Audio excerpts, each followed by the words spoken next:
Hello friends, আপনাদের অনেকেরই mantra ব্যবহার করতে গিয়ে এই সমস্যাটির সম্মুখীন হন যে ক্যাপচার ফেল্ড এবং তার সাথে একটি এরর কোড দেখায় -2147। এই যে মান্ত্রার এরর সমস্যাটি যেটা আপনি দেখতে পাচ্ছেন যে -2147, অনেক সময় দেখা যায় মান্ত্রাটি কম্পিউটার থেকে ডিসকানেক্ট করে বা কম্পিউটারটি রিস্টার্ট করার পরেও সমস্যাটির সমাধান হয় না, একই এরর মেসেজ আসে। তো সেটা কিভাবে সমাধান করবেন এই ভিডিওর মাধ্যমে আপনি জানতে পারবেন। তো অনুরোধ করব ভিডিওটি না কেটে সম্পূর্ণ দেখুন। আশা করব আপনার সমস্যাটি অবশ্যই সমাধান হয়ে যাবে। তো বন্ধুরা, আপনাদের এর সাথে জানিয়ে রাখি, আমার চ্যানেলটি অবশ্যই সাবস্ক্রাইব করে রাখুন যাতে কিনা এইরকম ইনফরমেটিভ ভিডিও নোটিফিকেশনগুলো আপনি পেতে পারেন। তো চলুন শুরু করা যাক। তো এর জন্য আমি একটি সার্ভিস পাইস মানি ওপেন করে নিচ্ছি। তো এখানে আমি আমার ফিঙ্গারটি ক্যাপচার করছি। এর জন্য প্রথমে আমি আমার আধার নাম্বারটা দিয়ে দিচ্ছি, যেটা আপনারা অনেকেই যারা পাইস মানি ব্যবহার করেন তারা জানেন যে প্রতিদিন 2FA আর 2 ফ্যাক্টর অথেন্টিকেট আপনাকে করতে হয়। তো এখানে স্ক্যান ফিঙ্গারটা যখনই করছি, দেখুন মেসেজ দিয়ে দিয়েছে এই কর্নারের দিকে, পুট ইওর ফিঙ্গার। আমি মান্ত্রার পর আমার ফিঙ্গারটি দিয়ে দিয়েছি। কিছুটা সময় নেওয়ার পর দেখুন এরর এলো স্ক্যান ফেল্ড, ক্যাপচার ফেল্ড -2147।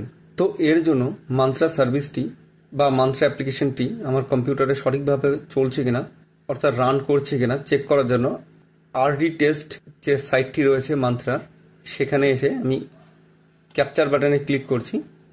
তো দেখুন এখানে একটি এরর মেসেজ দিচ্ছে, নেটওয়ার্ক এরর। তো চলুন এবার দেখা যাক কিভাবে এই প্রবলেমটি সলভ করা যায়। তো চলুন এবার দেখিয়ে দিচ্ছি কিভাবে আপনি এই সমস্যাটির সমাধান করবেন। এর জন্য প্রথমেই কম্পিউটারের স্টার্ট বাটনে ক্লিক করুন এবং সার্চ করুন সার্ভিসেস এই কথাটি লিখে। এরপর আপনার সামনে এই সার্ভিসেস পপ আপ বা উইন্ডোটি খুলে গেলে যে কোনো একটির উপর ক্লিক করে কম্পিউটারের কিবোর্ড থেকে প্রেস করুন এম। তাহলে দেখতে পাবেন এই যে মান্ত্রা MFS 110 এর VDM কথাটি পাবেন, কারণ আমার কম্পিউটারে মান্ত্রা L1 ডিভাইস অর্থাৎ 110 ডিভাইসটি রয়েছে। এবার আপনার এই যে বাম সাইডে দেখুন রিস্টার্ট অপশনটি রয়েছে, এটার উপর ক্লিক করে দিন। তাহলে আপনার মান্ত্রা অ্যাপ্লিকেশনটি প্রথমে রিস্টার্ট হয়ে যাবে।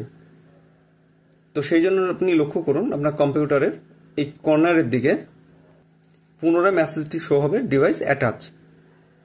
এরপর এই উইন্ডোটি কেটে দিন এবং এই যে লিঙ্কটি ওপেন করে রেখেছি বা সাইটটি rdtest.otherdevice.com, যেটা আপনি আমার ডেসক্রিপশনে লিঙ্কটি পেয়ে যাবেন। তো এখানে এসে ডিসকভার AVDM এই অপশনটির উপরে ক্লিক করে দিন।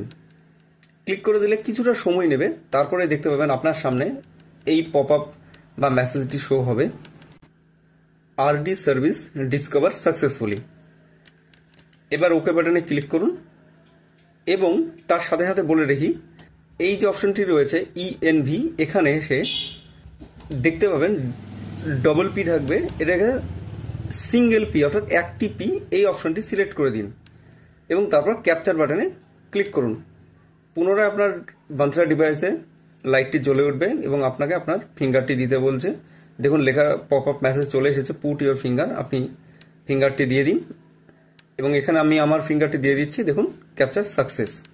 তো বন্ধুরা, আমি পুনরায় পাইস মানি সার্ভিসে এসে স্ক্যান ফিঙ্গারে ক্লিক করছি। মান্ত্রাটি পুনরায় জ্বলে উঠেছে এবং আমি আমার ফিঙ্গারটি দিচ্ছি।